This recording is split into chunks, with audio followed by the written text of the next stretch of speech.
Thank you for listening to this Belly Up Sports Podcast Network product. Some said we go belly up, so we made it our name, and we're still here.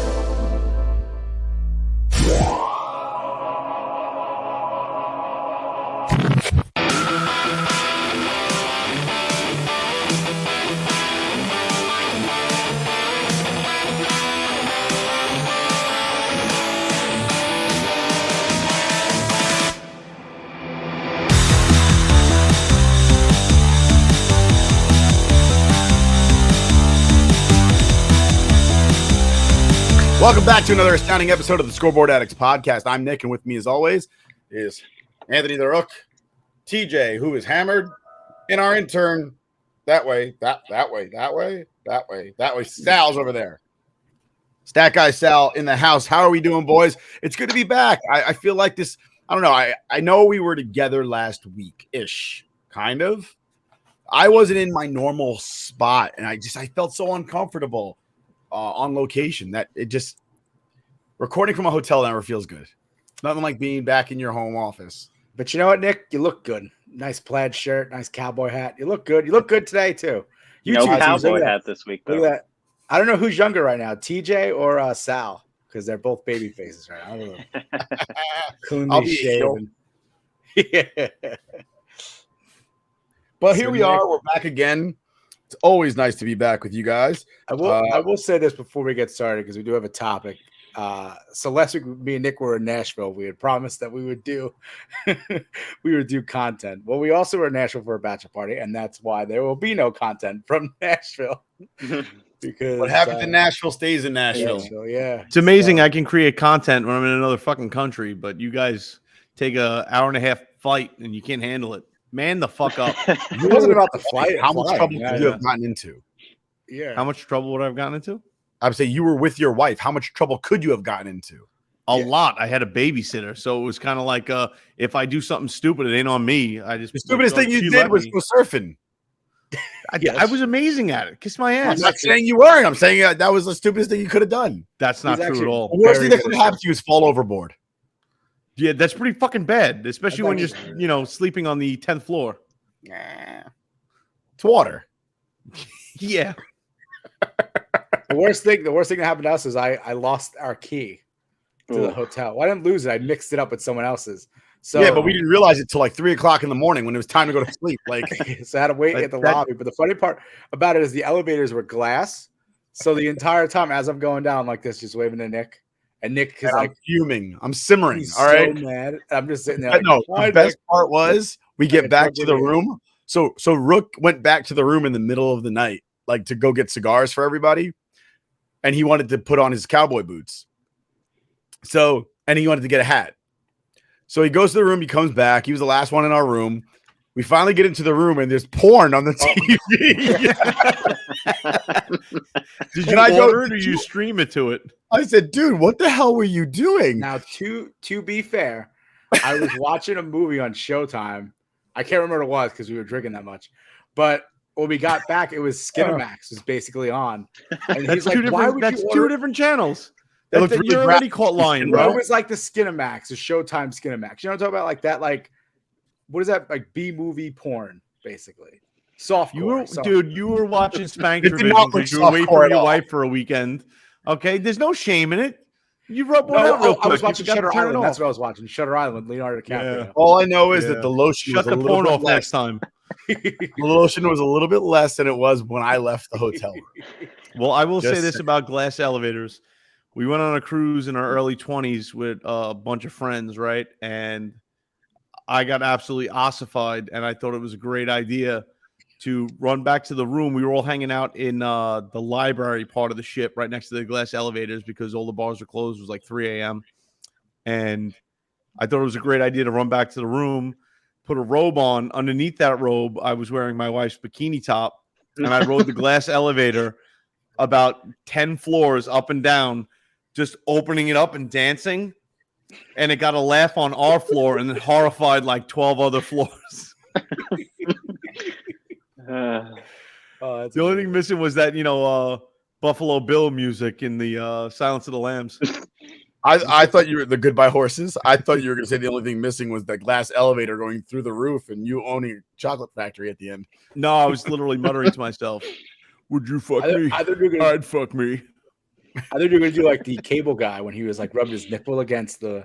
Oh, Billy. Really? Well, this is a natural segue right into hockey. So, absolutely. Nick and TJ, me and Sal are going to step out. You guys do your New York Ranger thing. All right. All right, bro. He's going to go put on some Skinamax and empty out the lotion is what he's going to do. Yeah. He's going to empty out more than the lotion. So, Nick, you were tweeting, my man. You were texting about how much you hate Georgiev. That game sucked. You know, here's the deal that bothers me the most with Georgiev. I'm not going to sit here and try and pretend like the Rangers play the greatest defense in the world. They have their good games. They have their bad games. They usually have their bad games when Georgiev is playing. But you know what? Before you continue, I think that the Rangers have become accustomed to being able to take on 35, 40 shots on net and still come away with the win, knowing that Shesty's back there because he's a fucking brick wall, dude. I mean, he's the league leader, and that creates a comfort zone that's I don't think it's fair to Georgiev. Excuse me. I don't think he's the type of player that can go once every 6 games. So it's definitely rough on him. But the problem is when you go from Shesty to Georgiev, it's noticeable, and it creates a problem because essentially it's a loss about 66, 70% of the time. I think he's lost his last 5 straight. Right. And he's given up like somewhere between 3 and 5 goals every game. And again, coming against those odds are bad. It's tough to come in and not be the starting goalie and come in cold and make those type of saves because the Rangers as a group, they allow 30, 40 shots on goal a night. So listen, it's a tough task to put Georgiev into it, but I don't think it's not fair to the fans. It's not fair to Georgiev, but it's not fair to the fans knowing that going into that game, it's almost like an automatic loss. You need to give Shesty the rest. You know, Shesterkin deserves, the rest. You want him to stay, energized and have enough energy left in the tank going into the playoffs because the Rangers are going into the playoffs, no doubt about it. So he needs his rest, but at the same time, it's like, when Gallant's going through the schedule, I feel like he's just checking off boxes like, all right, that's an L. That's an L. That's an L. And it's tough. It's tough to be a fan for those games.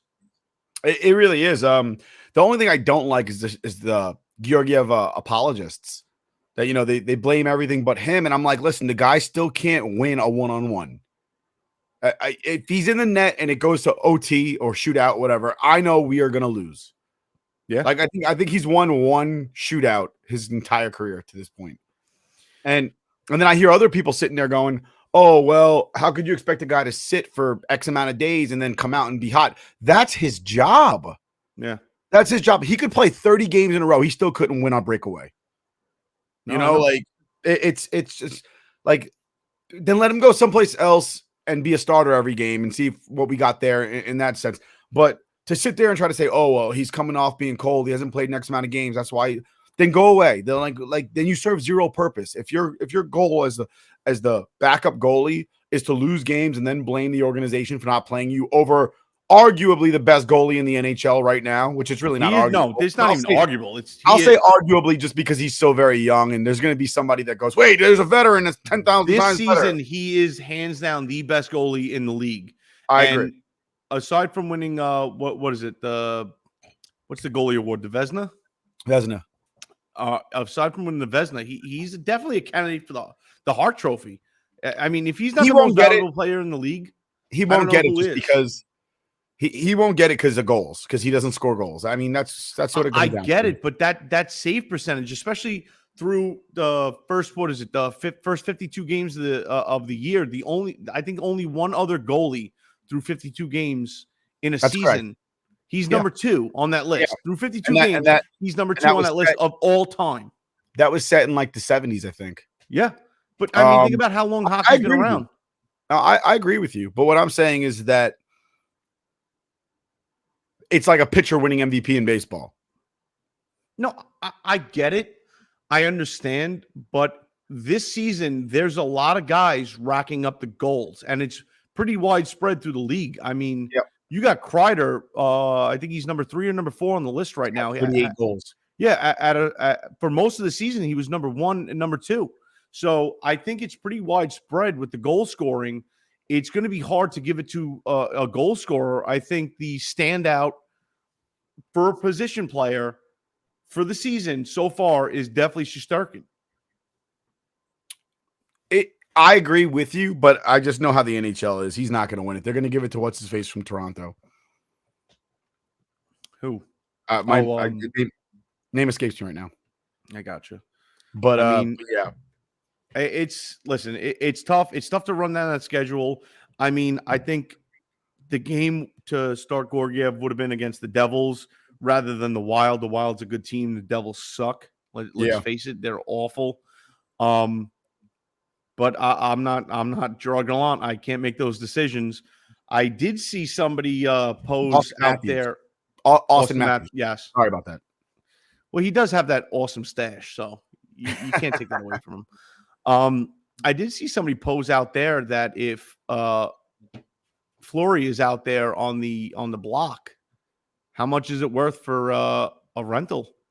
And I like that. I like being able to bring in a veteran like that to back up Shesterkin, and I love it going into the playoffs because, listen, Shesterkin gets out there, he gets in the plays, he comes out of the crease, he plays the puck. That increases your odds of getting checked and knocked down and hurt. He's aggressive, and we love him for being aggressive. And he plays great, especially because he's aggressive. I just want him to score a goal. Oh, dude, I want to see that so bad. What did he miss by a friggin' inch the other night? Yeah, probably like 2 inches. Did you see the other day they were practicing and he was working his one-timers? One-timers. He has a better one-timer than me. I mean, listen, I'm shit at hockey, but I could definitely shoot the puck. And to watch a goalie with a goalie stick rip one-timers with ease like that, I mean, he's a special guy. That's some fancy shit. Next, he's going to work on the knuckle puck. The goalie! The goalie! But the Rangers are in a lot of discussions about trades, and there's some potential trades coming out there. And we were looking at a few that we saw from Forever Blue Shirts posted an article today about potential trade candidates or trade targets. We're 2 weeks away from the trade deadline. It seems like everybody's in agreement that Miller is going to be too high of a cost to try to go after. And I don't think the juice is worth the squeeze to give up that many prospects and that many picks. So they ran down a lineup of the Rangers' top trade targets, which include Rickard Rakell playing with the Mighty Ducks. You got Ben Chirot playing with the hold on a second, the Canadiens. Phil Kessel, and I saw Phil Kessel pop up earlier in the year too. Listen, he's 34 years old. He's got, apropos 34 points in 55 games with the Coyotes. Nice use of apropos. What? No, thank you, sir. Nice use of apropos. Yeah. I appreciate it. I think if you want the veteran aspect, Phil Kessel's the guy. But then again, I don't know if Phil Kessel brings enough to the team. He'd have to come cheap, especially being just a rental.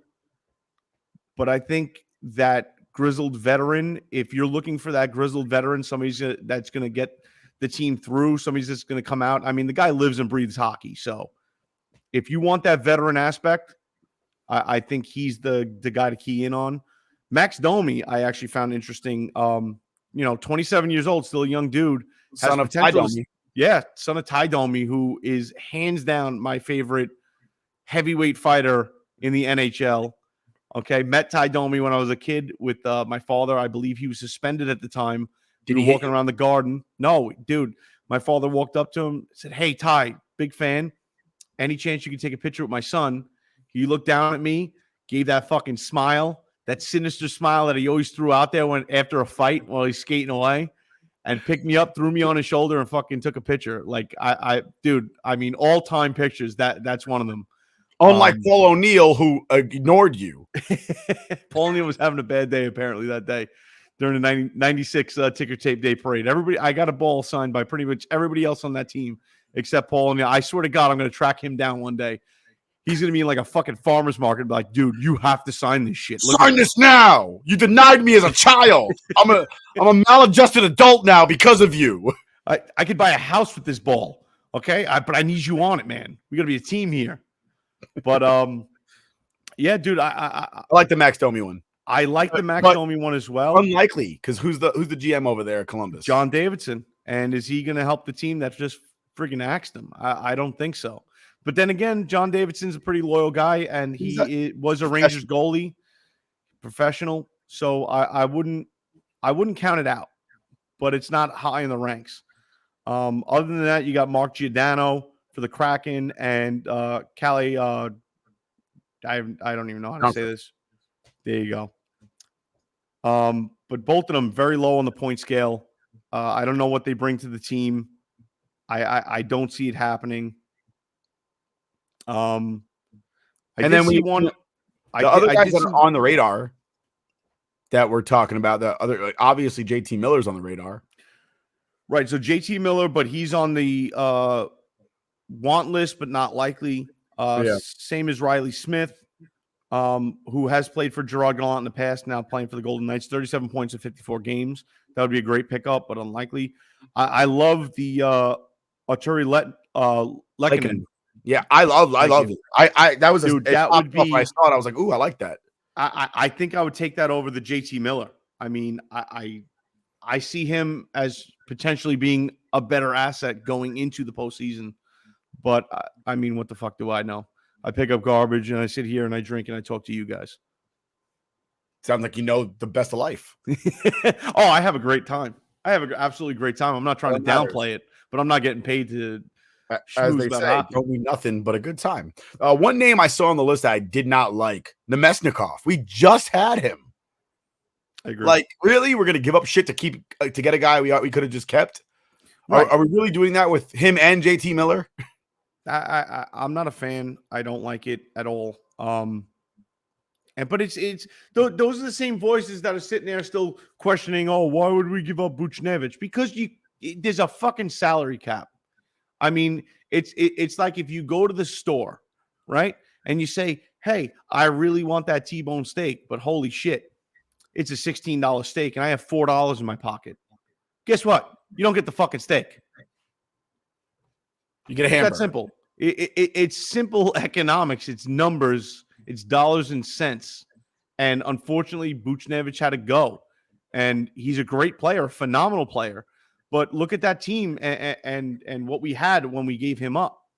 Also, you know what? Anybody who wanted to keep Buchnevich, call him up and ask him why he wouldn't take a hometown discount, like a really, really crazy hometown discount. Because that's what it is. I'll tell you this much. Unfortunately, the NHL numbers aren't where MLB, NFL, NBA, not even close to NBA, the numbers are.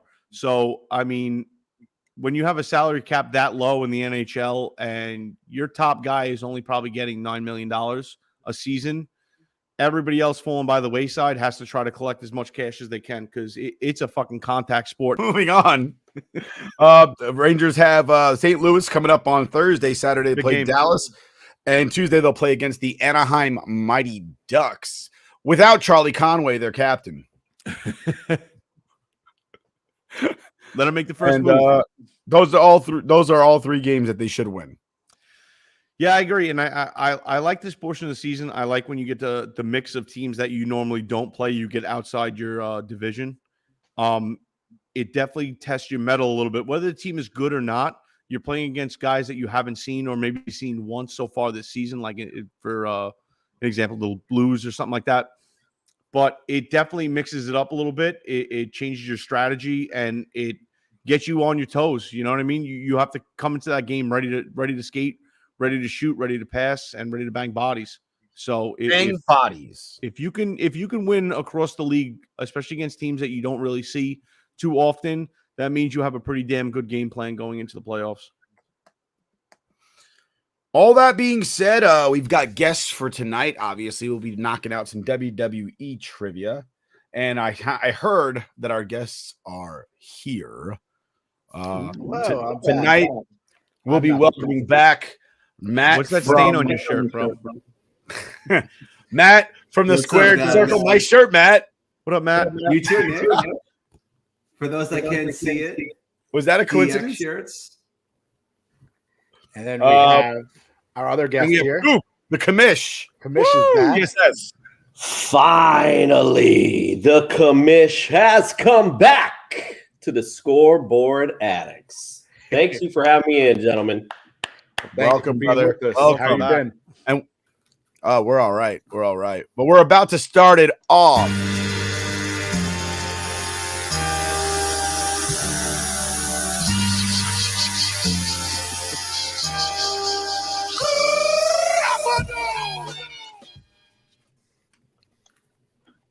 We'll work on it. Oh, it's true. It's true. All right. Nick, you got to post that belt on the social medias for those who aren't watching the live. That belt's beautiful. Yeah. Was it the Shawn Michaels, right? Damn right it is. Oof. I might come to your house and sweet chin music you and take it from you. You should. Your neighbors might not know what's going on in the front lawn, but it'll be worth it. You're going to be like, why'd you knock out our garbage man? I said, because I'm the world champ. That's why. And now I'm going to So we will get into the trivia right now. So let's waste no time. Listen, I'm not easily offended, but I gotta say this. Commish, seriously, sun's out, guns out, while we're sitting here in 50-degree weather for Lucky, you son of a bitch. I had to bring him out, bro. And plus, plus the Heat are on a nice run. I got to show off for the Heat. The Dolphins ain't shit. Got to bring something out, bro. There you go. That is a sweet Miami Heat jersey. I'm more upset that TJ took off his beard. So now you guys aren't twinning anymore. Yeah, that's true. All right, let's kick this off. Let's go. All right. Question number 1. So, all right. Name this tag team. They made their WWF debut in 1993, and these two brothers had their first pay-per-view appearance at the King of the Ring 1993 in an 8-man tag team match. Despite wrestling together for over a year, they did not make another pay-per-view appearance until the fall of 1994. They won their first tag team title on January 23rd, 1995, and ultimately lost it at WrestleMania 11 to Owen Hart and a mystery partner who turned out to be Yokozuna. They regained the titles on September 25th, 1995, and forfeited their title on February 15th, 1996, due to an injury to one of the partners. They won their last and final tag team title 3 months later. The team split in September 1996 after losing their last and final title. Who is this tag team? All right. Commissioner Cooper, as our first guest, we'll go over to you for your answer. All right. So at first, I'm Attitude Era, and so I started writing the Hardy Boys immediately. So I started listening a little bit. All right. So my guess, we're gonna go back in the day, brothers, so to speak, the Undertaker and Kane, the brothers of destruction or whatever they're called. That is incorrect. Give me an X. Nick. Nick, what's your answer? I got the Smoking Guns, Billy and Bart Gunn. That is correct. Give yourself a check mark there. That's just because you're an ass man. TJ. I'm wrong. I did the Road Warriors. All right. I don't think you were actual brothers, but I'm wrong too. I did the Steiners. That is incorrect. Damn. Sal. Billy and Bart. Nice. Gun. The Smoking Guns. He got it again. The savant, the young savant of wrestling. This shit happened before he was born. And he knows it. There's a network. I watched on the network. Don't bring up Peacock. Matt gets upset. All right. Question 1 done. Name this superstar. Question number 2. Debuted in 1993 in the WWF and didn't appear in the WWF or WWE again until 1997. This superstar has been portrayed by 11 different superstars, sporting a smaller version of himself as a valet. This character was a poorly conceived creation of Vince McMahon. Who is this superstar? I don't think he was. I think he just happened to be there that day. Is everyone locked in? I'm locked in. Yeah. Yes. Now I'm locked in. All right. We'll go over to Jabberjaw since he got it right last round. Jabberjaw, what do you got? Doink the Clown. That is correct. Oh, fuck. All right. So looking at everyone's reaction, Cooper, it looks like you already got it right. Yes. You said Doink. Doink the Clown. Matt. Doink. Doink Yes, the that's Clown. correct. TJ, his reaction was bad. Well, I went with the biggest douchebag in the WWE. I went with the blue blazer. Sal, what was your answer? Doink. Doink, he got it again.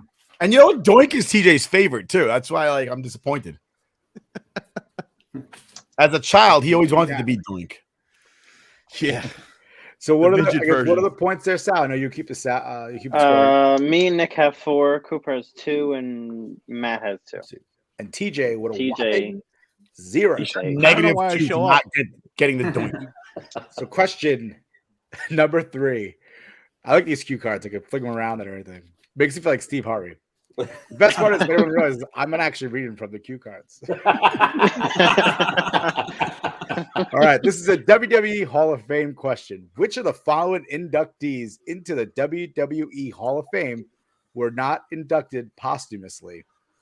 Choices: Junkyard Dog, Mae Young, Buddy Rogers, or the Grand Wizard. Let's go with TJ to start us off. Hopefully we'll get on the board. I went with Mae Young. That is correct. Yes. That is correct. Coming back. Way young as well. Let's go. Matt, you had it too. Nick, let me see your Yes. paper. Mae Jung. May All right, we're 5 for 5 here. This is great. Everyone's in. I thought that was the most ironic It's since she was that always question. so old. Yeah, right. But that didn't stop Vince from saying, like, hey, May, go out there and get slammed again. I know you're 80. I was just telling I was And telling then Matt right anything after that, involving he Mae worked through a Young hand. was awful. The birth This to is a hand was disgusting. classic. Who was that? That was Mark Henry. Mark Henry, the world's She's strongest bagging man. Mark Yeah. Henry. Went from Olympic Oh, man. Olympic freaking weightlifter to banging old ladies. and giving birth to Hey, May, I know you're yeah, we're taking bumps, but can we pull a hand out of your JJ? I mean, I knew that Olympic athletes took downturns, but damn, if Mark Henry did 5 straight forward, shit. Got Kurt Angle becoming heavyweight champion, and then you got Mark Henry banging old ladies. But you know what? They gave him a little redemption. A couple years later, they did the weightlifting competition. He was knocking them out. Good for him. Absolutely. That Fucking is beast. crazy. He was still in a role banging an old lady who was like 95. Hey, listen, that's called Like for experience. children's programming. Running around giving everybody a Bronco Buster. She messed it up every time. She kicked so many guys in the face. Not the visual I want to have. God. All right, moving on to question number 4. Good luck 'cause sleeping, Coop. I can't talk about Mark Henry banging Mae Young anymore. All right, question number 4. Who was the winner of the 1999 Royal Rumble? Now, this is a 3-part question, so you get 3 points for this one if you get it all right. So, who was the winner of the 1999 Royal Rumble? And who were the last 2 entrants? No, I'm sorry, not the last 2 entrants, the last 2 to be eliminated before the winner was named. So, looking for the winner, the runner-up, and the 3rd place guy. All right, Sal, let's see what you got. Let's start you off with you. All right, I got the winner being Mr. McMahon, That is correct. and then the last to be eliminated, Stone Cold, Correct again. and then the runner-up, Big Boss Man. That is 100% correct. Give yourself 3 points and a round of applause for the youngin getting that one right. He was born that year. He wasn't born yet, but he was born that year. Thank God for the network. So Cooper, what is your answer? What you got? Well, I had no idea. So I went Chris Jericho as the winner. I put Mae Young as but I did put Stone Cold as the 2nd runner-up. So he was somewhere in there. Maybe give me like a half a point or something. We'll give you a point. Sal, give him a point. I'm gonna give him a point for it. Nick, what do you have? So shame on me because you asked this question like a week ago or 2 weeks ago, and I was like, we were Stone talking Cold. about this. We were talking about I was like, it was Stone Cold, and Stone Cold won in 98, not 99, and I'm an idiot. But I put Stone Cold, Kane, and The Rock, which isn't right. No, unfortunately. We'll give you a partial credit because you got Stone Cold in there. Yeah, there you go. Give you a point. TJ? I got none of it. But he opened beer. Which There's a little light. you could consider the beer being Stone Cold. I don't know. Give him a If it point. was Broken Skulls Give him a point. IPA, I feel like I would deserve a point. But What is it? what is it? Give him the It's point. Michelob Ultra? Yeah. I'm trying to cut weight. Okay, I'm trying to look like a commish for the summer. Flavored water. Flavored water. Budweiser owns Michelob, and Steve drank Buds, so give him the point. Oh, all right. Well, I had 2 out of the 3. I only had Vince as the winner, Austin as the runner-up, and I put Triple H as the, I guess, second to last, which is not right because it's the boss man. Well, 2 out Good of job. 3. 2 out of 3. Man. 2 out of 3 2 is out not of 3. bad. Man, isn't that a Not Fall Out too Boy shabby. song? What? Did you just say Fall Out Boy? Fucking Meatloaf, dude. Rest in peace. How dare you? No, Fall Out Boy, they do have a 2 out of 3 in one of the lyrics. Only you would know that. I don't know what song it is, but anyway, moving on to question number 5. Is this Final Jeopardy? This is You Final want a Jeopardy. rundown? Everyone has to put up your points. How much are you putting up? What are our points, Sal? All right, points? Nick has 7. I have 9. Coop has 5. Matt has 6, and TJ has 2. Do we put our bet up now, or Yeah, put it up, whatever you want. Oh, everything 6. yeah, we might as well just throw it all in. So everyone's going all in? Yes. All right, cool. Everyone's going on. That's easy enough to remember. All right. Is everyone ready for this one? There is a backstory to this one. So Oh God, the backstory. here Look out, boys. Are you ready for this one? The Intercontinental Championship has made its debut on September 1st, 1979 in the WWF. It is considered the second most important championship in the company after the WWE Championship. It has been active for the second largest period, but is the third oldest active title behind the WWE Championship and the United States Championship, the latter of which was acquired from the WCW in 2001. It is now exclusively contested on SmackDown with its current champion, Ricochet. There have been 87 different Intercontinental Champions, with Jericho holding the most reigns with 9. The Honky Tonk Man holds the longest reign at 454 days. Who was the very first holder of the Intercontinental Championship? Layup. And how did this championship get its name? So it is actually a 2-parter. All right, let's start with Matt. Okay. Are we all locked in? I'm good to go. Everyone's Yeah, so I locked got in? it. Locked. All right. Loaded. So the first ever Intercontinental Champion is Hall of Famer Pat Patterson. That is correct. So Ding, now ding, ding. the second question was, how did the championship get its name? Yeah. How did this? No. How did it get its name? I believe it was defended, or there was a tournament overseas, and that's how they got it. Very, very close. So what does that mean? Very close. wrong. Let's Let's hear see everyone else knows else's it. Anyone else answers. knows it. Sal, what do you know? I know you have. You know. I have Pat Yeah. Patterson, but All right. What's is the it storyline behind it? How did it get his name? is it because he was from Europe? He came over from Europe? Moving on. No. Cooper, what do you got?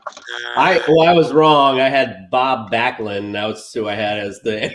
He's not that old, man. Bob Backlund. I love it. No idea, bro. No I idea. love it. No idea. Listen, and I wrote down for the second one. I have no fucking clue. However, That's a good based off of what I've heard, so there was a tournament overseas, and somehow, some way, I have no idea. It's close. It's very close. You guys are just right there. Nick, what do you got? I said Pat Patterson, one of the Stooges, And then and I said because he's Canadian. no, it's not because he's Canadian. TJ, Yeah, dude, I went with British Bulldog. I took a shot in the dog.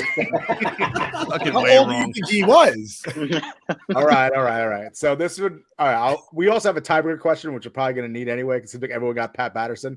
So what it was is that he was the original holder of it because it was kayfabbed. I guess is that the term? Kayfabe. Kayfabbed that he won a tournament in Rio de Janeiro, Brazil, and unified both North and South American titles into the intercontinental titles. So that's the story. So we have one more question, just because no one really got that one. Everyone get Well, partial fuck credit. you, dude. I can finally tie for first with a 0. Kiss my ass.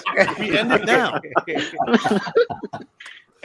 So I threw everyone away my technically has a paper. 0 right now. So let's go back. No, we'll put points it back on the board. Everyone give me your new one, because I think this question is probably a little more fair. So everyone's just gonna put it all up again. I'm gonna assume. All the points. Yeah. All right, It's we're going whatever I have. all in. If I have anything, it's up. So this We is once ride. again championships about the Intercontinental Championship again. So who had reigned the Intercontinental Championship first in time, China or Jericho? So who won it first in history? Did Jericho win first before China, or did China win before Jericho? Dude, you can go with me first. I'm going with China because we all know Chris Jericho had it for a fucking shit ton of time. All right, then we'll go on to Matt. Matt, what do you got? China. That's correct. Sal. China.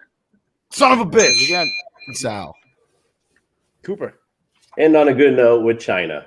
Yes, Nice. that is correct. And Nick. Vagina. Oh yeah, so it's 5 for 5. Everyone got it right. So China won her first Intercontinental Championship on October 17th, 1999, and just 2 months later, Jericho won his on December 12th, 1999. And then they actually, after this, a couple days later, they went to go co-own the title together for quite some time. I just You know, How now about we for gotta extra add. Jericho became the undisputed champion. We need to add to this. We need to keep going. Okay. How We about need for another extra question. credit? Who did China beat for her first Intercontinental That's Championship? not All right, now fun what's enough. the score, Eddie Sal? Guerrero. More, No, More- Eddie Guerrero wasn't in WWE when he won. Damn. Jeff Now, give me the Jarrett. score. dude. It was Jeff Jarrett. Hold on. What's Moreover, the score? we need a bonus question. What do you need a bonus question for? We need a bonus question. And the bonus question needs to be who starred in the porno with China and what was his original WWF name? It was X-Pac, and wasn't he the 1, 2, 3 kid? That is Boom, correct. Commissioner wins. Boom. 1, 2, 3, China. Actually, he was. She the also kid. starred with Lisa Ann, where Lisa Ann Technically, played to Stephanie nerd McMahon. out. X-Pac, his first name was the Kid, and then when he beat Razor Ramon on Raw, He became the 1, 2, 3 kid. So I see. I got it wrong. And he's a fucking loser. All right, we won't bring him on the show ever No, again. I'm sorry. I'm All right, Matt. You Sal, beat. I'm who still is, with the who won commissioner. this He's the weekend, Sal? commissioner. What's the final score? Oh, Commissioner Owens. I had 11. Nick had 9. Coop had 6. Matt had 7, and TJ had 3. Oh no, TJ had 4. Oh, come on. Don't short me that 1 point, baby. Sal wins again. The winner, Sal. Winner and still champion. I gotta fix my banner. Congrats, sir. Thank you. That was a long fucking round of applause. Who the fuck gave that one? Yeah, seriously. Not for nothing. Pick a hobby instead of watching fucking Peacock all day. Did any of you guys actually lay eyes on that China porno? Because I understood why Xbox smoked crack. You need to be on drugs to be on that. 2000. Look at that stats I gal. Stats What? I gal. Are you all right? Stat guy Sal. Rook just had a stroke. That guy Luke just Sal is realized, now like, a oh shit, two-time- I never watched that. No, maybe Now I know he was having memories of it. Actually, He was watching that in Nashville. Stat guy Sal is our 2-time champion. So right. let's see if he gets the throne next week. Commissioner, thank you for joining us this week. Thank you, Hopefully brother. we'll have you on again for it. Always a pleasure. appreciate you guys having me on anytime, man. Thank you. Of course. Thank you for Thank you. joining us. We're actually going to play a clip from your show. Nice. So thank you for joining us. Oh, before you go, though, tell us where we could find you and your show. Yeah, tssfantasy.com is our website. Go to YouTube, find us on there, Twitter, social, all the social media stuff, yada, yada, yada. Obviously, you can find us anywhere you listen to our podcast, and we're all with you guys as well, live on Belly Up TV. So make sure you check us out. All of our shows are new right now on the off season on Friday, and then obviously when the season starts, we're 24/7, believe it or not. So let's bring it. Oh yeah, Nice. And you guys are a great show. We were actually on the show before, and we would love to. Yeah, you're coming again. You guys are definitely coming again. Everybody must have got lost. You know who's not coming? Everybody watching that China porno. Well, I don't know. It seemed like South that might be. Listen, if you take Viagra and you have a boner lasting more than 4 hours, just watch that. Goes right away. All right, guys. All right. Thank you again, Matt. Super. Thank you. We appreciate you guys coming Thanks for on. having me, guys. No problem. Hey gang, it's Commissioner Cooper from TSS Fantasy. We are the fantasy show of the people. That means we give the people what they want. Expert fantasy advice, leading medical and legal analysis, free contests, and innovative games to keep you entertained. Watch us live with the Tiki Live app on the Belly Up Sports channel, subscribe to us on YouTube, or follow us on all social media platforms. Visit tssfantasy.com today for all the latest updates from the fantasy show of the people. We put the fun in fantasy. Yeah! Said the mayo. Over sour cream, yeah. Right. That's because you have high cholesterol. Okay. If you drafted Julio Jones, You got ghosted.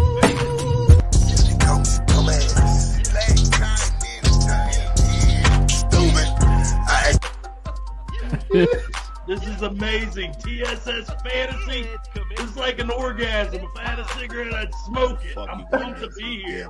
This is the show of shows. TSS Fantasy, the fantasy show of the people. I was Welcome loving to see back his to the Macho break. Man at the end there.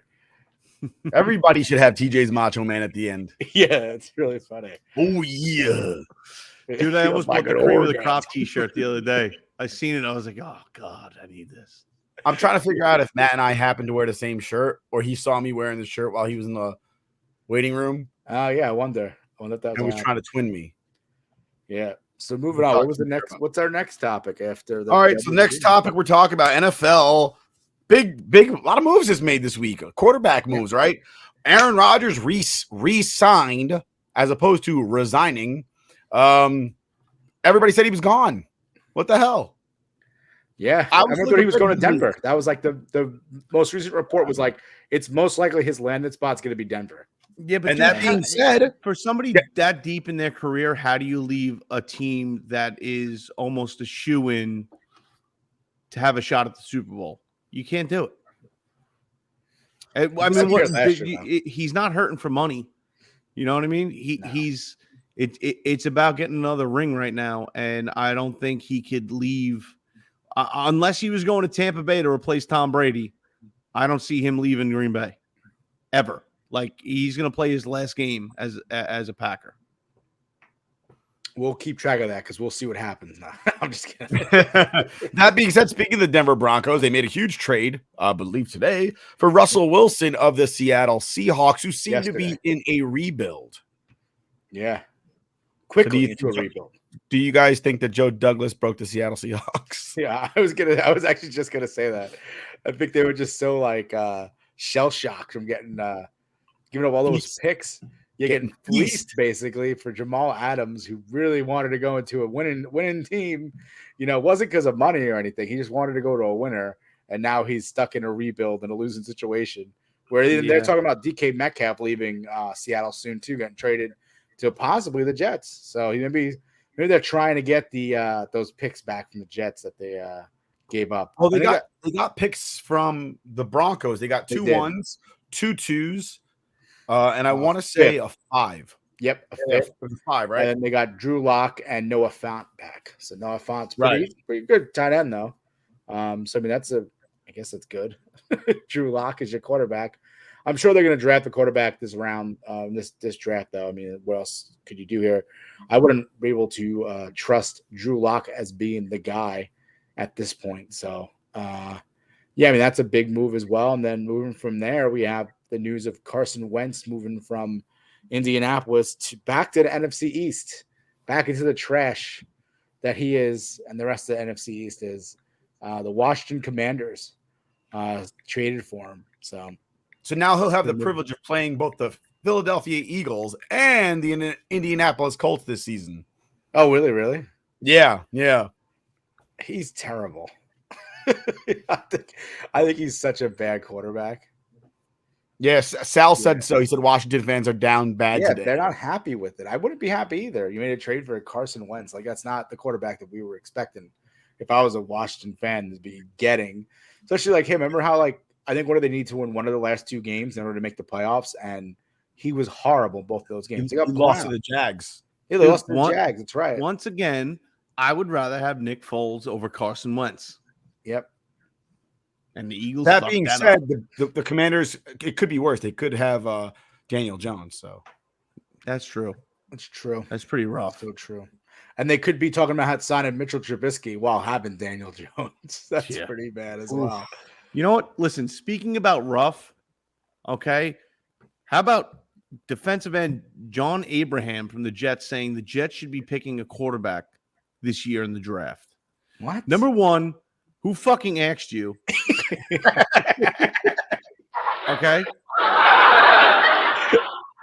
Number two, great try to get into the media with some kind of fucking hot take that absolutely makes no sense in a draft year that the quarterbacks are fucking few and far between. And number three, suck it. Zach Wilson's here to stay, and so is his hot ass mom. There you go. I don't get that's a wild take to him to say. I feel like it's one of those just fucking throw it out there and get my name back out there because everybody forgot about me for the past fucking 9 years. Because I went to Atlanta and into obscurity. Yeah. I don't get that. I hate that fucking I hate that hot take bullshit where if you say something ridiculous like, oh hey guys, crazy take. Ted Williams' head will be starting for the New York Yankees this year. They're unfreezing him, throwing him out, putting him at the plate, which he would still hit better than Joey Gallo. But yeah, Joey Gallo and Brett Gardner. We'll get to but Joey Gallo. I hate that. I hate that shit. I hate that fucking former player hot take that makes absolutely no sense and has no credibility, but they'll still throw it out there in the media because, oh, well, he's a former player and he's a former Jet. So we'll give it a little credibility. It has no credibility. Awful. True. But I think that's all we've got for the NFL. No. Free agency starts next week. Oh, I was gonna say we have more NFL news, not free agency news, but we have big NFL news. What you guys happened? already forget. Has something to do with what me and TJ love to do. Sports gambling. Oh, well. Yeah. Calvin Ridley suspended for 1 year for sports gambling like a fucking idiot. All he had to do was say, hey, bro, here's $1,500. Put in these bets for me on your phone so no one tracks it. All he had to do was not go out of state to do it. Well, he still did it from his own phone. Doesn't matter. I know I got that, but they were saying the only reason he got caught is because he did it from out of state. Oh, because he went. It rang up on like a suspect thing. Yeah, exactly. And then I think while it is stupid and asinine, like really you need money that bad, or listen, maybe you just like to have the fun of it. Listen, Rook, me and you bet, especially on the PGA, for the fun of it. It makes the weekend interesting. Yeah. But when you're playing in fucking games, you don't need to make the weekend interesting. You're playing that weekend. Well, he wasn't playing. He was hurt. I'm just saying. He was out for personal reasons. Because he lost a fucking trifecta. That's why he was out all season. He lost like 16 parlays, so he was out all year. But I like the hot takes that came immediately after with everybody who beat their wife or girlfriend or random fucking fan or paparazzi only getting 1 or 2 game suspension. And this dude's going to lose at least the season for gambling on sports. What about Josh Gordon? But here's the problem, though. If you gamble on sports, who holds you accountable? The league. If you beat your wife, who holds you accountable? The law. Thank you. That's the difference. I get it, dude. I understand. No, but that's ridiculous. For like a perspective, for outside looking in, I'd rather hang out with somebody that's a degenerate gambler than somebody that beats their fucking wife. Again, they have to protect their league. If they have players betting on games, and somebody showed like there was a lot of jokes. Oh, you mean like the refs in the NBA betting on fucking games that they're officiating?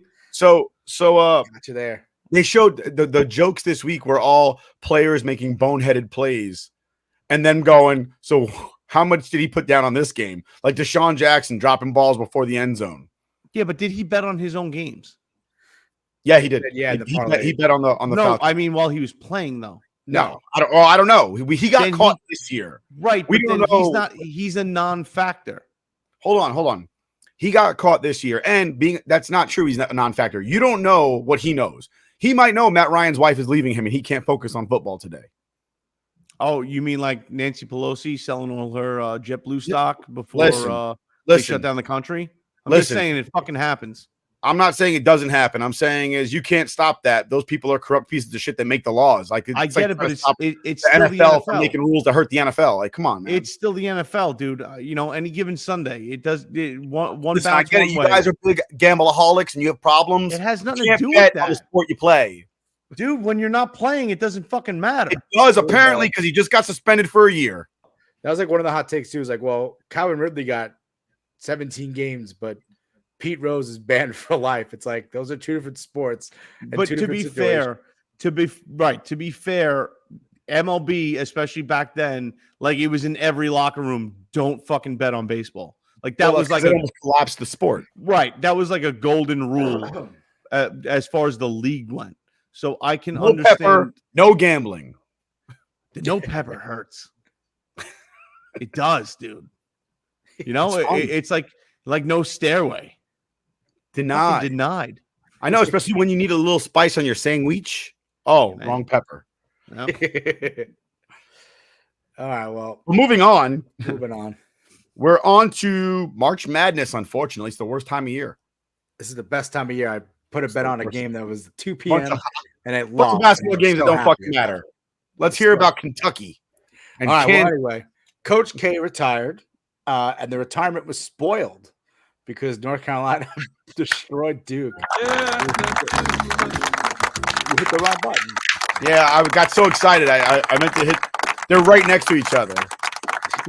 Anyway, long clap for NC. Go Tar Heels. Yeah, the Tar Heels ruined the retirement of Coach K. Unfortunately, I'm just rooting against Rook.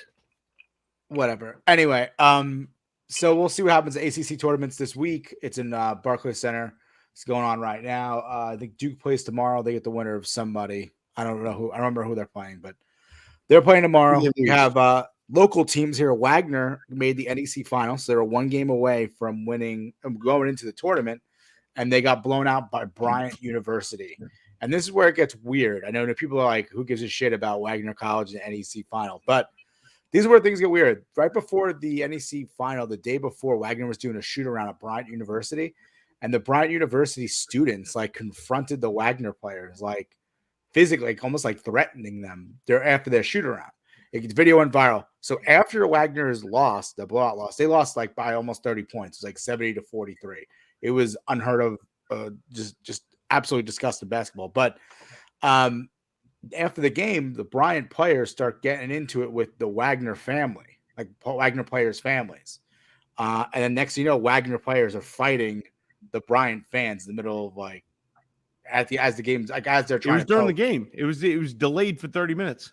Oh, it was during the game? I thought it was. Yeah, no, dude, right here. I'll tell you right now. I'll give you the exact timeline. I thought it was after the game. Oh, shit. The game was delayed for about 30 minutes as Smithfield police and Rhode Island State police officers walked onto the court to make sure tensions calmed. Jesus Christ. Footage from the fight, which erupted behind the Wagner bench, captured by ESPN, shows punches and objects being thrown by both Bryant and Wagner fans. Oh, shit. Yeah, the brawl started with just under 5 minutes remaining in the Northeast Conference Tournament Championship between the Bryant Bulldogs and the Wagner College Seahawks. Yeah, so it was towards the end of that game. And I mean, that game was a blowout, but like that shouldn't be happening. No shit. But I mean, for Bryant, it's the first time they've actually made a tournament. I don't know, I guess they were fired up and just drunk, but like you still can't act that way. Like even the day before, like threatening players or trying to confront players. It's not cool. Like I was going to say, congratulations to Brian, your first time, but why? I mean, you guys didn't act classy afterwards. You know, you should win the same way if you lost. You shouldn't be acting like an asshole, especially to players and players' families. Like, it's not right. It's not cool. You know, it's similar to how we talked about earlier in the year when, you know, when fans were coming back into stadiums, there was always those stories about fans cursing at players or throwing stuff at players. Like, people, listen, I know we were locked up for a long time due to the government telling us that COVID was going to kill us, but we have got to get back. We're a society here. We can't just start acting like crazy because we've No, fuck that. Bring on the Mad Max shit. I love it. I'm going to wear my assless chaps and play guitar through the desert as I fucking ride at 100 miles an hour. It reminds me of when Frank Francisco threw a chair at an A's fan, hit his wife. Oh, I did. I remember that. Yeah, that's crazy. Listen. She should have been smart enough. I know if it was TJ and Carissa, and TJ was giving a player a hard time, which he would never do, and got personal with him, Carissa would have slapped TJ and been like, "Stop it." That lady got hit by a chair because she didn't know how to control her husband. That is true. So moving on to other local teams. Seton Hall, I think, plays tomorrow. St. John's played today. I don't. Sal, look up the score of a St. John's game. See if they won. Hofstra was embarrassed. They were playing one of the worst teams in the conference, and they lost by almost 20. So that sucks too. Nick's falling asleep. TJ left me. Shoe shopping. So a lot more tickets to be punched this week. I love March Madness. We're gonna get into it more next week. Playing? What's that? Who is Duke playing? I'm not sure. I have Sal look it up as well. Well, whoever they're playing, I'm rooting for them. St. John's won so far, 92-73. They beat DePaul. So that's cool. St. John's gets to move on. I mean, their chances of winning the Big East tournament, probably unlikely, but still a local team. I'm rooting against Duke, and I'm rooting against Hofstra. Hofstra's already gone. I just said that. Oh, did you? I fell asleep. Unbelievable. So what a dick. College basketball. A white kid's dream.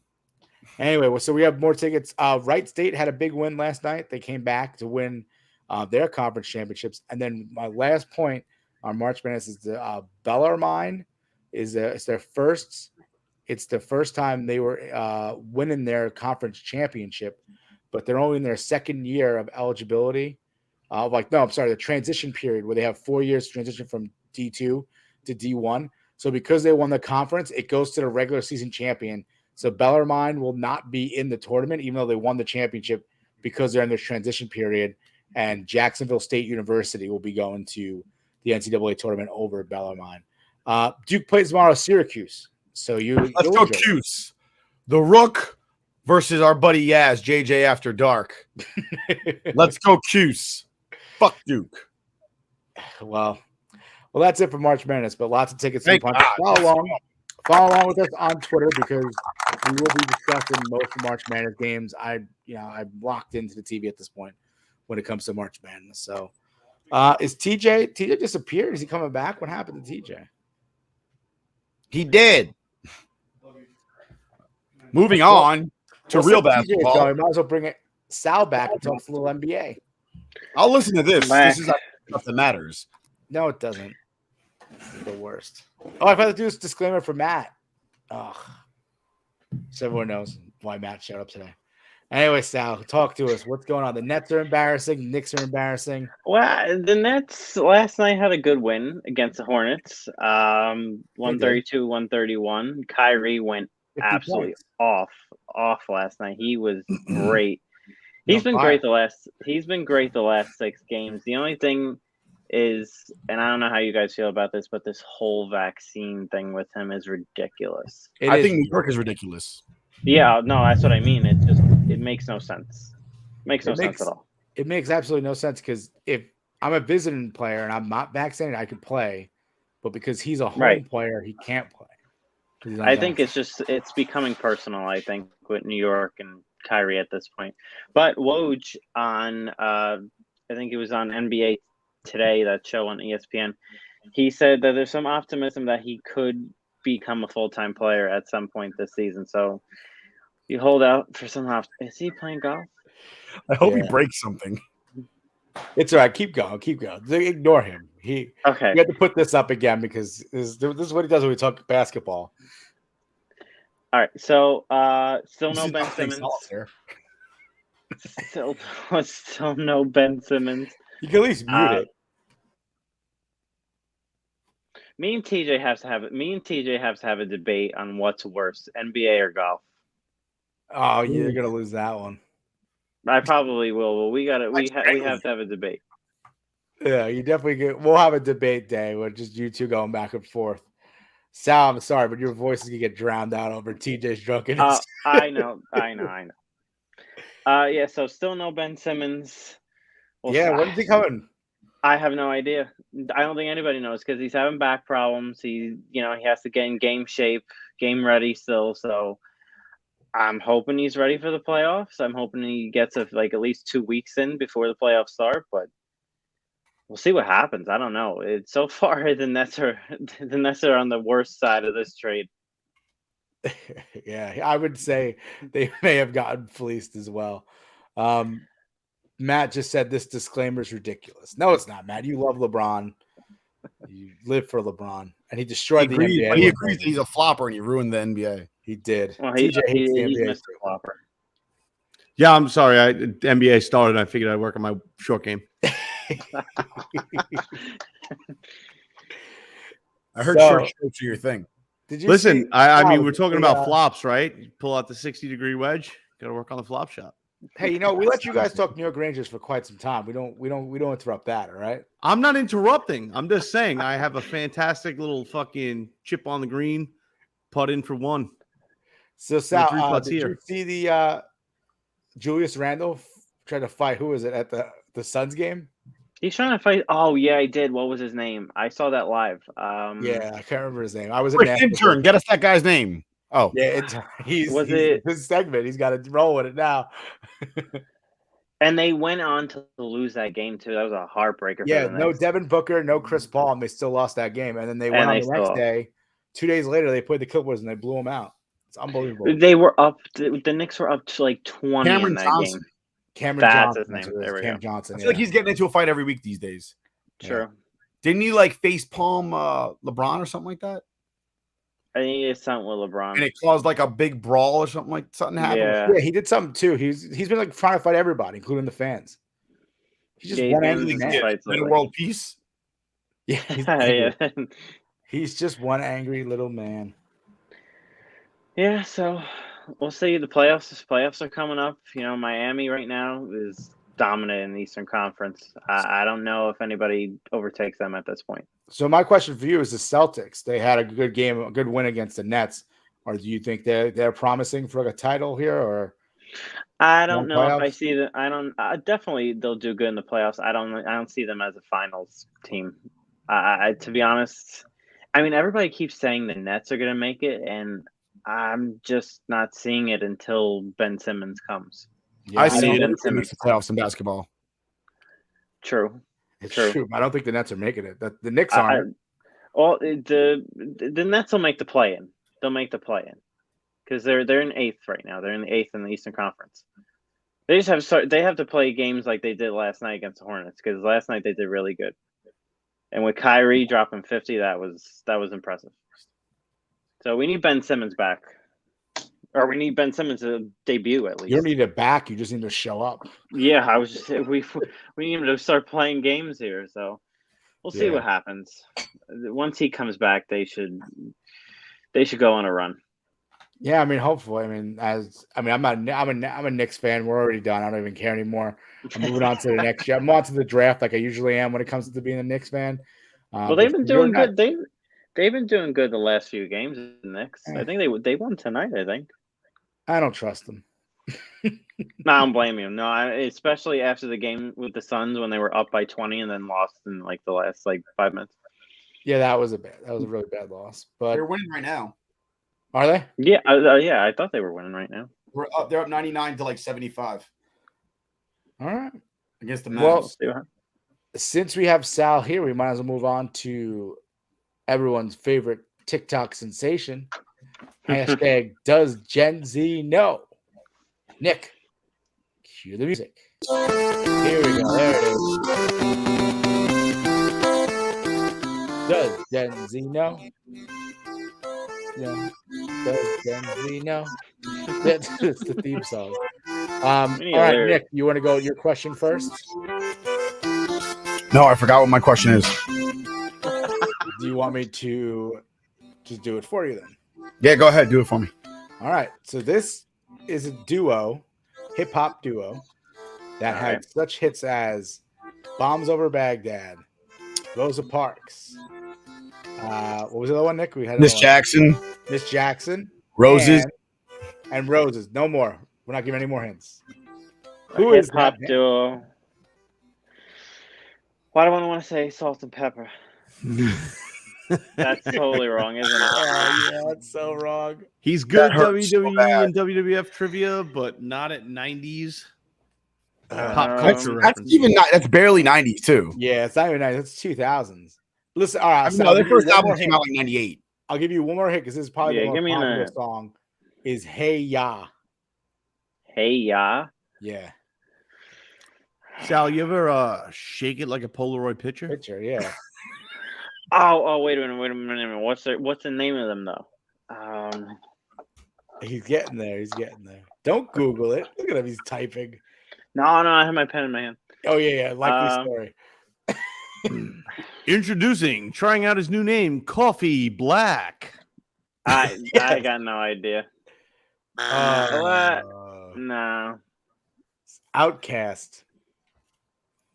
Little Andre 3000. Andre 3000, a big boy. If you played a few songs, I probably would know them, but I wouldn't know that they sang it. We'll play a few later because we play on here. We're gonna get blocked on YouTube again. So. True. So we'll be able to do it. But the reason why I brought this up is there was a TikTok video recently of Gen Zer saying, "Yeah." Oh, I know that. Shut it off before we get cut off. Listen, there's a time limit, man. You can't do 30 seconds. You can do 10. So the Gen Zer said bands who only had one hit and dipped, and then he played that song, and me and Nick were like, "What? One hit?" I'm like, "One hit? He had so many hits." Sorry, Miss Jackson. He had a double album. For real. Yeah, I know those double albums. Roses really smell like poo poo. Yeah. Outkast deserves much more respect than just 100% one-hit wonder. Bombs Over Baghdad. Crazy. Yeah, Bombs Over Baghdad was awesome. That's a good one. But moving on. All right, DJ, do you have another question or no? You know what? I'll save one to the end. He always gets like some inspiration, like 2/3. Yeah. You know what? It takes a little bit. I like to have a good one. And then we're done, and he's like, no, I got Hold one. on. All right, so Sal, we have the audio clip here. Okay. Theme song from the 90s. Ready? Only 10 seconds here. Nick, give me a like that. Yeah.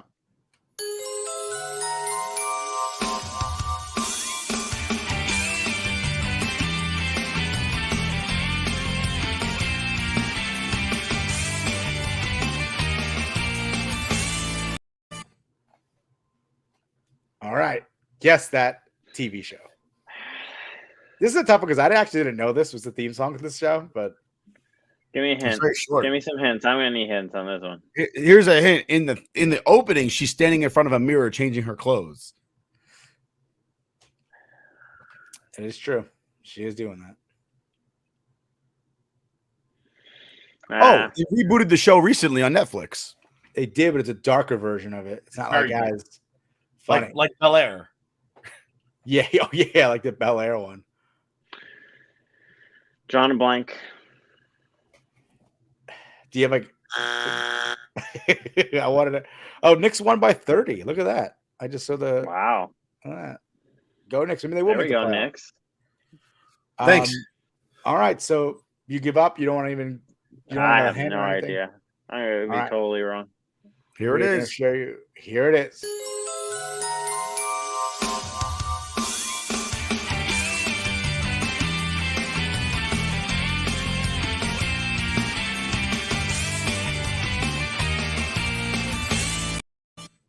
So I like that because I think it's funny the opening because it's like she dresses like her aunts. I didn't notice that. Yeah, she changes into what the aunts dress like.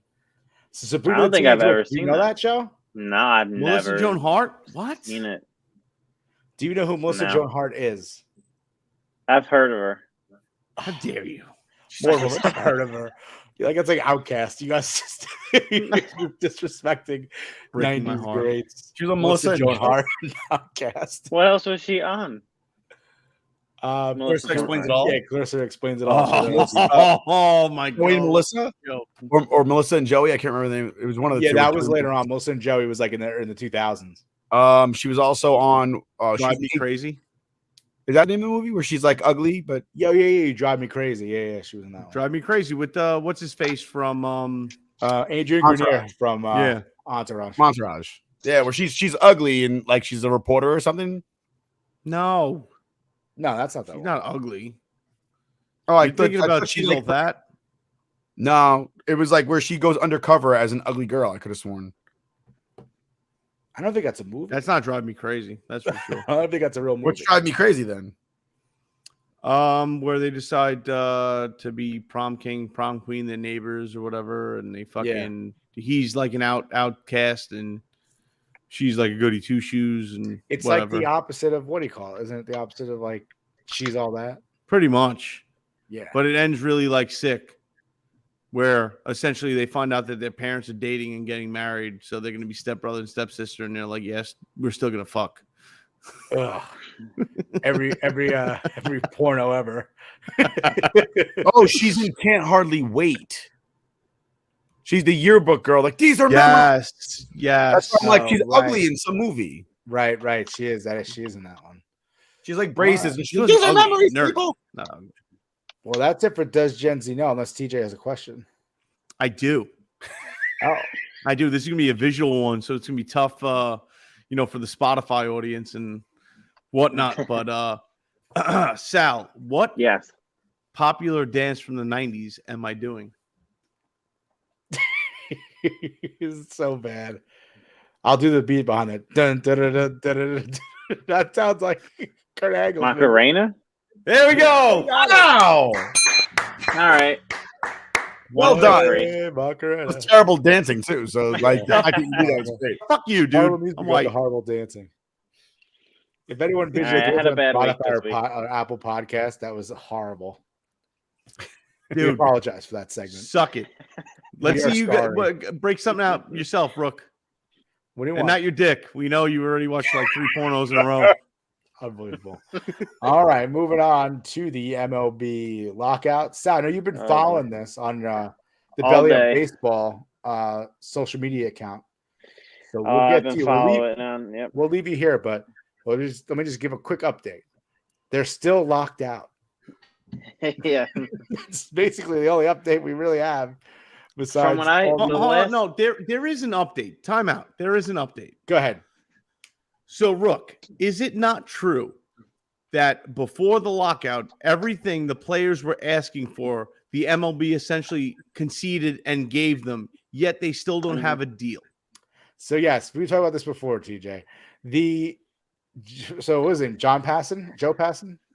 John Passan. Jeff Passan. Jeff Passan. Hmm. He's that important to me. He actually put a tweet out in January that was like, here are what the players looking for. And he basically nailed it exactly what the MLB owners had actually offered them over a week ago, and they denied all that. So he's like, this is what they would roughly be a very good deal. This is what his tweet said. A very good deal for the players would be, the raise of the cap to like 220 or whatever it is. And I forgot what was the other thing too? It was basically everything the MLB owners gave them. And Minimums too. the minimums were up, and the minimums he put were lower than what the owners actually gave. He put like 630. They end up giving like 700 for the minimum salary. So the players are actually getting what Jeff Passan had said Perceived as what they would want. what they would want, and now we're still in a lockout. So Yeah, it seems like the players now are getting a little greedy and trying to fleece the owners. well, now they have the Yeah. international draft that popped up. That popped out of nowhere. I don't And know where that's that like, came when from. how did this become an issue? So Max Scherzer, Yeah, he just says- recently tweeted something right now. yeah, he said that's bullshit. Yeah, I know he does. But Basically, Max Scherzer came out and said the reporters are saying that's now. He goes, I was in Florida. Excuse me. I was in Florida. We never offered the international draft. We did discuss it, but MLB told us they were not going to offer anything for it. At that point, we informed all the players and agreed to no draft. He said the MLB. This is MLB muddying the waters and deflecting blame. Fans, please hang in there with us. See, here's my problem. Now they're sitting there going. Now they're sitting there going. So what do you think about XYZ? Oh, it is what it is. Okay, cool. And then it's not a part of negotiations. We're not negotiating about that. I just wanted to know what you thought about it. And then going out to the media going, so yeah, they refused to negotiate about the international draft. I get it, but not for nothing, the owners have the ball in their court. They're showing exactly what they're offering to the players, and they're giving them a whole lot. And during this shit economy, during coming off of shitty COVID bullshit years, you want us to feel bad for you? We don't. You're getting fucking a lot right now. They got robbed for the 20 years prior to COVID. Well, sucks to be them. Sucks to be their fucking players association. Going into that. I mean, that's why they have a union. I don't give a fuck about them because I already said that if Brett Gardner is even a consideration for the Yankees, I'm not watching anyway. Well, here's my problem. Here's my real problem. Wait, Nick, here's my actual problem is that you have the players come out being like, well, everything the owners said was bullshit. Then you have the owners come out and say everything the players say is bullshit. So to us as fans, we don't fucking know anything. And it's absolutely ridiculous. All we know is we're not getting baseball. I'm getting annoyed. The opening day is now delayed to April 14th. They canceled 2 weeks of the season now, 2 full weeks of the season, and we still don't have baseball. So I don't really give a shit what either of them have to say because to me, baseball's dead right now. That's it. But honestly, I couldn't give a fuck less that the season is now delayed. I couldn't care less. Doesn't bother me either. I will tell you this right now. Based on last season, I never turned off more baseball games in my life. I would watch the game. It would be like, oh, cool. 8 guys struck out in a row. Turn it off. Shit. Trash. I mean, that 8 guys struck out in a row and the other 6 hit into the shift. Yeah, it's off. Yeah. That's one of the things. They banned the shift, which we were making fun of Joey Gallo because he was one of the guys who were like, I think he hits into the shift 95% of the time. But I'm like, if you got to hit the ball in order for it to go into a shift or for you to even get a hit, like striking out every at bat for Joey Gallo doesn't mean you're going to be better now because the shift gone. That's true. Nothing from the outside looking in. This literally looks like the players are acting like Latrell Sprewell, like, oh, $21 million. I got to feed my family. Are you kidding me? Yeah. Like, seriously. Essentially, it's, dude, you've gotten them to make a lot of concessions. They're not giving up fucking everything. No. Fuck the owners. Let them give up everything. No, bullshit, bro, because the players right now are saying fuck the fans. About how they don't have money, all right? The fucking Steinbrenners bought the Yankees for like $1.2 million. It's worth $6 billion right now. They ain't investing. Poor. Yeah, it's called investing. They made a good investment. They ain't fucking poor. They ain't poor. I'm a fan. I don't want to hear that Hal Steinbrenner doesn't have the money to sign Carlos Correa, Aaron Judge, and everybody else on the fucking planet. He has the fucking money. He just doesn't want to. Steve Cohen's doing it right now. Yeah, but you're fucking biased against people that have money, essentially.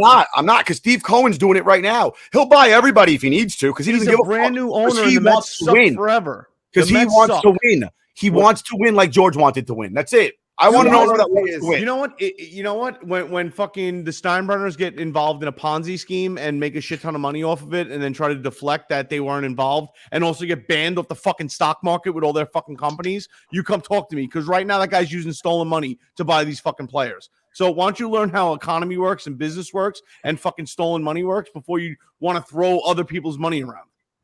Also, I will like to say is that that was the Will Ponds that got caught in a Ponzi scheme, by the way. Wrong. Steve Cohen literally got banned, and his companies were banned. Sorry, no. Excuse me. I'll go back to chip and balls. The competitive balance tax is like the only thing I don't get why the owners are so against it. Like, I guess if you raise it, there's no minimum. They don't have to spend that money to that threshold. Like, if anything, it helps people who are like the Yankees who are afraid to spend over it, because they don't want to give money back. They don't want to look. A salary cap was invented so that they could argue why they shouldn't have to spend money. That's what it comes down to. If they raise the CBT right now, right, then the Yankees can't sit there and pretend that they're poor. No, I get that, but they don't want to raise it. But there's no minimums either, though. I get that, but I'm saying is the rich teams. You're right, but the rich teams won't be able to justify not spending the money. Yeah, because they can't say we don't want to do luxury tax. We don't want to do they can't. So the Yankees right now, if they raise the CBT right now, and the Yankees can't sit there and go, well, we can't afford Judge and Correa. But how is that good for baseball How is that good for baseball when you have the Dodgers, the Red Sox, and the fucking Yankees essentially getting told that they're buying players again because they have the ability to spend that money? Yeah, it's gonna happen again. How is that good for baseball? Every team has. Look, the poor teams aren't even anywhere close to it. Aren't even close. They are close to it. That's what I'm saying. Right. Yeah, we have some guys. Max Scherzer's making more than the entire Angels and A's. No, I'm sorry, not the Angels. The A's and the Rays organizations put together. Max Scherzer's making more than them this year. I want an owner that wants to win. Nick, more of the problem is owners who don't spend. Like that's more of a problem for the because players. they don't care about winning. They run their business like a business, not like to make money. Correct, to make money. I want an owner that wants to win. Okay, so boycott fucking going to MLB games. I don't have to. I am. The players are doing it right now. Yeah. No, they're not. They're essentially holding out. They're Oh, essentially holding out and saying "fuck you" to me, Rook, and Stout. I don't feel bad for the players, bro. I don't feel bad at all. The only people who lose are the fans, people like us who like watching baseball. But you don't feel bad for the owners. The only person making concessions is the fucking owners. What is the MLB? What are the players giving up? They gave nothing. Up more playoffs. They gave up a DH. They gave up bad in the shift. Wait a second, dude. Giving up a fucking DH like that's totally a loss. Like that's a loss. It's sarcastic, TJ. I just wanted to get so you can have people fucking play half the game and still get paid fucking $10 million for the year. The fuck out of here. Yeah, that's a loss. Incredible for the players. That's absolutely the only side making concessions right now is the fucking owners. I don't feel bad for the players. They're sitting there on their high horse, like, nope, this is what we need to do. Dude, the only people that are paying the price right now is the fans. And the only side of this that's keeping this going is the fucking players. So the owners are the ones who decided to show up in February to have the discussion. And then concede a whole bunch of shit and give them what they were asking for. Explain to me why they showed up in February instead of in November. Because they wait till the last minute. Because they wanted to do this shit this way. That's why. Because of people like you. Yep, people like me. Well, I think we who don't feel bad for millionaires. You're right. I don't feel bad for billionaires. Nick want to get involved at all, or is he still mad? I'm wondering if are there any updates to what Phil Mickelson said with regard to the Saudi? So Phil Mickelson is essentially losing all his sponsors. And, that's right. It's just they're just coming off, and I mean, I understand it, but I'm not into cancel culture. We as fans, we want players to be candid, and the guy was candid and is now paying the price for it. So, I mean, as much as the media wanted to shit on Marshawn Lynch for just running with the, I'm just here because I have to be line, essentially, or I just don't want to get fined or whatever it was.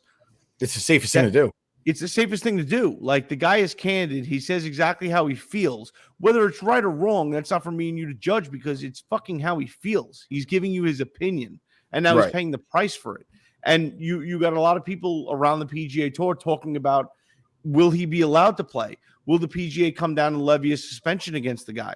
And how is that good for the game? How is that good for the sport? How is that good for golf? I mean, to keep somebody out for words that weren't necessarily offensive, just something that people can't agree on. Right. When you already found out that the PGA essentially was trying to tell players, if you go play the Saudi league, it doesn't matter if you play one match or fucking 5. Don't think you're coming back to play in the PGA. So you're trying to reminds me of Prefontaine. I actually watched that movie, and basically he was fighting for the same thing, that like if the governing body of racing, like running, sprinting, whatever you want to call it, didn't allow them, didn't like bless off on an event, they were banned from ever competing ever again. And he's like, I just want to have like an exhibition against this other country because they beat me in the Olympics, and I don't want to have to wait 4 years to see them again. Right. And they're like, well, we don't care. If you run against them, you're banned for life. Listen, there's a reason why in this country there's, monopoly rules. And essentially the PGA is running a monopoly on golf. Those rules don't apply to sports. I understand that, but it's still the same thing. It's still I agree with you. I agree 100%. But for whatever reason, I mean, listen, I understand the money the PGA has brought in, the money people like Phil Mickelson has made off the PGA. You could sit there and say that, who's Phil Mickelson to talk? He's richer than rich off the PGA and all the efforts they made. But at the same time, you want a guy to speak candidly and he does, and he's going to be penalized for it. And now you have the cancel culture around it. But what did he really say? Nothing terrible. He essentially spoke. From what I understood, he didn't say anything awful. It was just kind of like playing both sides of the coin, seeing both sides. Essentially, yeah, he was saying that, my intention was to play the fucking Saudi League against the PGA to get us more rights to our content. The fact that he's still pissed that he had to pay the PGA Tour to have the match, which we all enjoyed watching. I know I enjoyed watching all those matches. You got to pay to be able to play in the match. Sounds like maybe they need a union.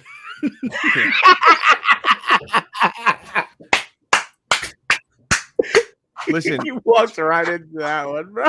I know Nick was smirking at something like that. It had honestly no, because you have players sitting there siding with the PGA, trying to shit on Phil Mickelson, and most of the time it's players that didn't have yet to make the money that Phil Mickelson, and probably will never make the money Phil Mickelson has made. But Phil Mickelson made that on his own merit.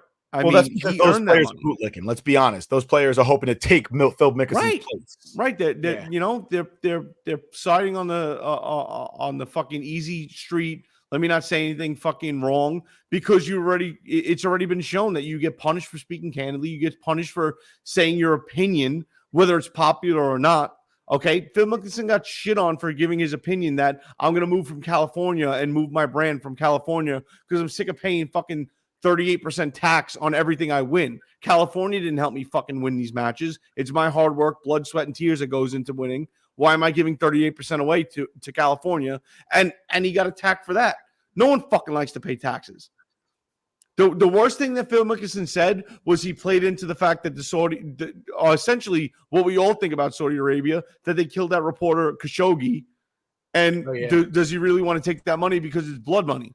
But on the same side of the coin, it'd be good to have something to leverage against the PGA Tour. So he says common sense fucking statements and everybody's up in arms about it. Come on. Well, Sal was saying the WWE does Saudi events a lot, and they get a lot of heat for doing it because of the blood money, I guess. Yeah, right. But listen, no one's going to tell you if there's money on the table. Okay, no one can sit there and say how you make your money, if it's legal, if it's legit. You don't give a fuck where the money comes from. I mean, nobody's mad about Nike having 5-year-old kids bloody fingers making shoes. Dude, not even that. Bigger than that. Every fucking woman in this country that's married has a diamond ring on her fucking finger. Do you think that just came and went to the jewelry store with ease? No, that shit was dug out of the ground by fucking 7-year-olds, blood diamonds, essentially, by fucking people working in slave labor. Yeah, okay, I think the last sounds like those kids need a union.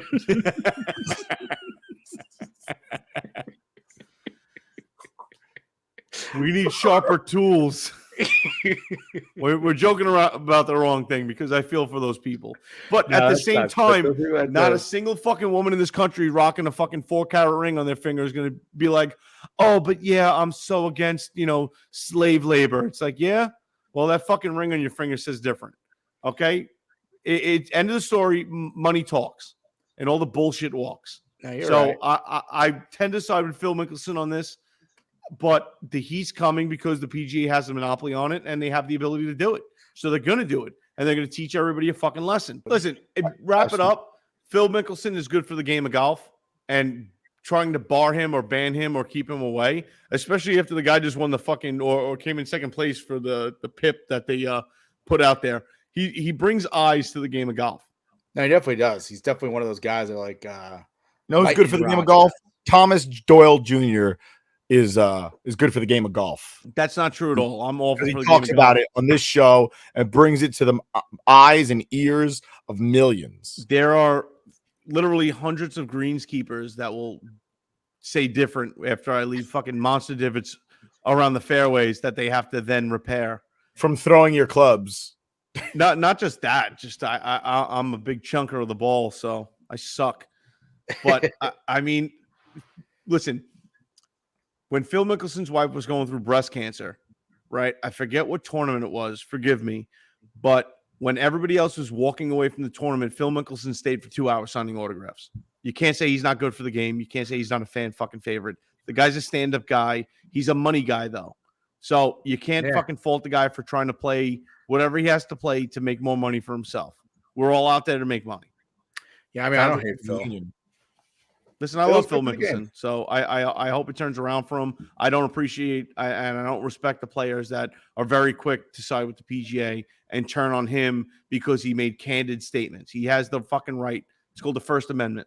That wraps up this week of the Scoreboard Addicts podcast. We appreciate you sitting here and listening to us rant and rave. And we'll catch you again next week. From me, the Rook, TJ, Stat Guy Sal. Thank you to our guests. We appreciate you. TJ, thanks for coming this week. I'm on the outs next week. Thanks I'm gonna get a Commissioner union. Cooper, TSS Fantasy, and Matt of the Squared Circle. Stay rock.